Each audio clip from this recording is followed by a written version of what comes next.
আমি দেশবাসী বিশেষ করে কক্সবাজারবাসীকে বলবো আমাদের বাচ্চাটাকে যদি খুঁজে বের করে দেন, প্রতিষ্ঠান সবার কাছে কৃতজ্ঞ এবং প্রতিষ্ঠান ইনশাল্লাহ কেউ যদি এই বিষয়ে আমাদেরকে সহযোগিতা করে থাকেন, প্রতিষ্ঠান ইনশাল্লাহ আপনাদেরকে খুশি করবে। তাহলে আমার মনে হয় বেশিরভাগ ওইটা জানানো এটা মানে 70 টাকা করতেছে মনে হয়, আমার এটা জানায় আর কি। এদের যে পরিবেশটা মনে করেন যে ছাত্র দল আছে, এরা ছাত্র যারা আছে এরা খুব কেয়ারফুলে কী করে ছেলে মেয়েদেরকে এরা দেখাশোনা করে আর কি। তাহলে যে জায়গায় মনে হয় লাগতেছে 5 জন, এ জায়গায় এরা লাগতেছে 10 জন, যত পয়েন্টের জন্য কোনো কিছু না হয়। এই দুটা, একটা হচ্ছে মনিফা বিনতে মনির আর একটা হচ্ছে শরীফা বিনতে মনির। আমার মেয়েগুলো আপনার এই নার্সারি থেকে ক্লাস 4 পর্যন্ত কোনো জায়গায় আছে। তবে বিগত দিনে আমরা এই সমস্ত কথা কখনো শুনিনি। হঠাৎ করে একটা কথা একেবারে ঢালোভাবে ছড়া হয়েছে, যেটি একটি মেয়ে এই খোঁজ পাচ্ছে না। এই মেয়ের অভিভাবক অভিযোগ করতেছে একটা, প্রতিষ্ঠান কর্তৃপক্ষ এই বক্তব্য দিচ্ছে আরেকটা, মাদ্রাসা কর্তৃপক্ষ বলতেছে হারিয়ে গেছে। আমরা এই অনুসন্ধান অব্যাহত রেখেছি, বিভিন্ন জায়গায় আমরা খোঁজাখুঁজি করেছি এবং থানায় গিয়ে প্রশাসন যারা আছে ওনাদেরকে আমরা অবগত করেছি। এর পরিবার কর্তৃপক্ষ বলতেছে আপনার মাদ্রাসাতে আছে, অথবা বিভিন্ন রকমের কথাবার্তা যেগুলো আপনারা শুনতেছেন, আমিও যেটা শুনতেছি। তবে আমি এটুকু বলবো, মাদ্রাসার কর্তৃপক্ষের এই মুহূর্তে যেটা ভেরি ইম্পর্টেন্ট, খুবই গুরুত্বপূর্ণ, সেটি হচ্ছে ওনারা মেয়ের পরিবার আর ওনারা সমন্বয়ে কীভাবে মেয়েটিকে খুঁজে পাওয়া যায় এরকম একটি পদ্ধতি বের করবে এবং সাথে সাথে এই শিশুটিকে নিখোঁজ হলো হোক অথবা যাই কিছু হোক না কেন মেয়েটিকে উদ্ধার করা। আশা করি এ ধরনের ঘটনা আমরা এই পর্যন্ত নতুন। তাছাড়া যে মেয়ে বাবা অপহরণ হই বলে হইতেছে আর অভিভাবকসকলে, কিন্তু এই মাদ্রাসার মধ্যে 2বার ছুটি হয়। যেমন কি আই জানি দে এই আর দোয়ানো তো মানে নাস্তা পানি লাইয়ে এই বর একদম সকাল একবার, আসরের নামাজের পর একবার। তাছাড়া পয়েন্ট ছুটি হইলে কিছু পয়েন্ট ঢুকে গই, কিছু পয়েন্ট ঘোরাফেরা ঘুরে তাকি যাইলে আড়াই নরে দম দুঃখ দি যাই বিল্লা হয়তো বা এনদি কেম্মাজে নয়তো বা হনিকর ফুঁয়ারে গিয়ে, নয়তো বা মা বাপর ফুঁয়ারে মা বাপর ইকে যায়, নইলে আত্মগোপনের থেকে এনদিকে হইতে পারে। কিন্তু মাদ্রাসার জিয়ান বদনাম পাড়ার এ ধরনের আর এখনো কিছু ন দেখিও এবং আসও নব এবং আর মাই এখনও আছি মাদ্রাসা। তবে আলহামদুলিল্লাহ আমাদের যেই এই টিম ছাত্রছাত্রীদের লালন পালন এগুলো অত্যন্ত অবহেলিত এবং যাদের প্রায় 1/3 ছাত্রছাত্রীর পরিবার নেই, যাদেরকে কোনো এক জায়গা থেকে কুড়িয়ে আনিয়ে আমাদের প্রতিষ্ঠানে দেওয়া হয়েছে, আমরা লালন পালন করছি এরকম কিছু বিষয়। যে মরিয়ম আমাদের প্রতিষ্ঠান থেকে গত 24 তারিখ থেকে মিসিং হয়েছে।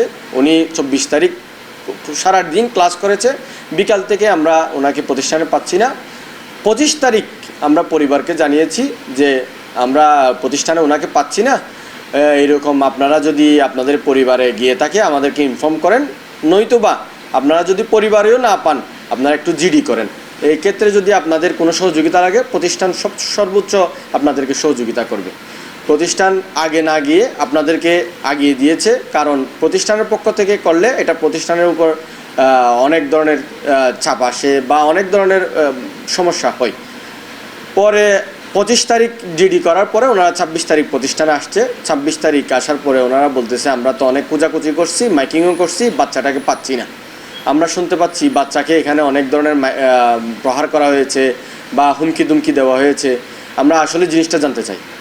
আমরাও অনেকটা তদন্ত করছি, শুনতে পাচ্ছি উনি যেই রুমে থাকে প্রতিষ্ঠান বালিকা থেকে আমাদেরকে জানানো হয়েছে কর্তৃপক্ষকে যে রুমে সে থাকে সেখানে 1500 টাকা একজন বড় ছাত্রী থেকে হারিয়ে গেছে। 1500 টাকা হারিয়ে যাওয়ার তদন্তে যিনি প্রতিষ্ঠানে বালিকায় কর্মরত হোস্টেল সুপার আছে উনি প্রত্যেকজনকে যার কাছ থেকে হারিয়ে গেছে সে ব্যতীত আর 13 জনকে 4 বেত করে প্রহার করছে। 4 বেত করে প্রহার করার পরে মরিয়মের কাছে 200 টাকা পাওয়া গেছে। তো 200 টাকার ভিত্তিতে আমরা ওনাকে এটা মনে করছি যে বা এটা শনাক্ত করছি যে টাকাটা হয়তো সে চুরি করছে, কিন্তু আমরা এটা একমত নই যে সে চুরি করছে।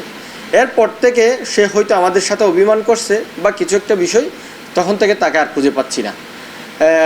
এখন পরিবার এটা বলতেছে আমরা তাকে এভাবে মারছি যার কারণে তাকে আমাকে মেরেই ফেলতে হয়েছে এবং প্রতিষ্ঠান তাকে গুম করছে। আশা করি এমন কিছু না, আশা করি তার সাথে এমন কোনো বিহেভিয়ার হয়নি। পরিশেষে আজকে প্রায় 6-7 দিন পর জিডি ভিত্তিতে এসআই আমাদের সাথে অনেকবার মৌখিকভাবে এবং আনমৌখিকভাবে তদন্ত করছে। শেষমেশ গতকাল পুলিশ সুপার কার্যালয় থেকে ওনাকে আবার পুনঃতদন্তের দায়িত্ব দেওয়া হয়েছে। গতকাল সে আসছিল, তার যে ছাত্রী বান্ধবীগুলো আছে প্রায় 20 থেকে 25 জনের মৌখিক জবানবন্দি এবং লিখিত জবানবন্দি তিনি নিয়েছেন।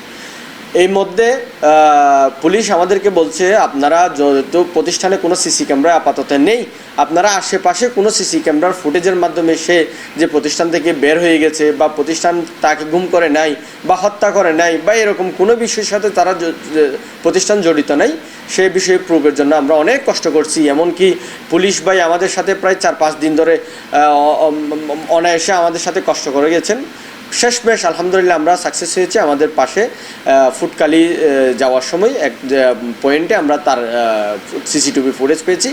এর একটু পরে গিয়ে আরেকটা বাড়ির ক্যামেরাতেও আমরা ওনার সিসিটিভি ফুটেজ পেয়েছি যে সকাল ভোর 6:10 সে খুব হাস্য উজ্জ্বল চেহারা নিয়ে সে ফুটকালির দিকে চলে যাচ্ছে।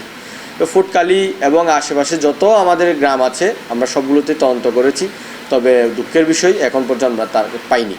তারপরেও আমি দেশবাসী বিশেষ করে কক্সবাজারবাসীকে বলবো আমাদের বাচ্চাটাকে যদি খুঁজে বের করে দেন, প্রতিষ্ঠান সবার কাছে কৃতজ্ঞ এবং প্রতিষ্ঠান ইনশাল্লাহ কেউ যদি এই বিষয়ে আমাদেরকে সহযোগিতা করে থাকেন প্রতিষ্ঠান ইনশাল্লাহ আপনাদেরকে খুশি করবে।